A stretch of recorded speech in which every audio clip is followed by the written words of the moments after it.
Nais ni Pangulong Ferdinand R. Marcos Jr. na maging bagong pamantayan ng lahat ng ports at terminals sa bansa ang upgraded na Banago Port sa Bacolod City.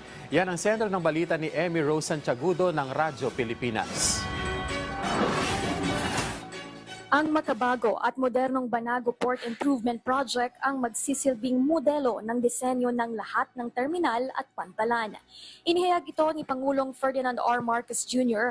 matapos niyang pangunahan ng inspeksyon sa Banago Port para matiyak ang mas maayos, ligtas at modernong serbisyo para sa mga pasahero at cargo. And the reason it's important to have a standard design so that ang tao, ang pasahero, kahit saan sumasakay, saan bumababa, alam nila kung saan bibili ng ticket, saan mag-aantay, saan papasok, saan sila dadaan, all of that.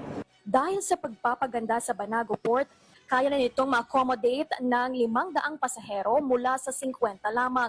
Mayroon na rin itong mga bagong pasilidad tulad ng makabagong Operation Center para sa mga pasahero. Mas malawak na causeway para sa mas maayos at mabilis na mobility na daloy ng mga sasakyan. At ang covered walkway na magbibigay ng proteksyon sa mga pasahero mula sa ulan man o matinding sikat ng araw. Ikinatuwa ng Pangulong Marcos ang naging modernisasyon ng Banago Port. Aniya mas malinis at well-maintained na ito kung saan mararanasan ng mga Pilipino ang mas komportableng biyahe at transportasyon. That's what we have done here.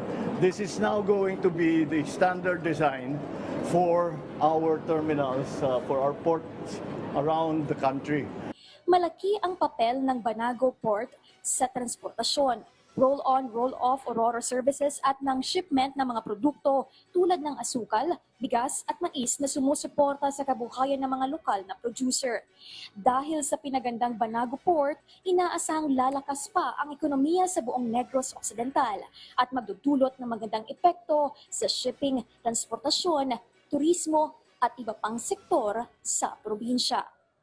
Mula sa Bacolod City para sa Integrated State Media, Emmy Rose Santiagudo ng Radyo Pilipinas, Radyo Publiko.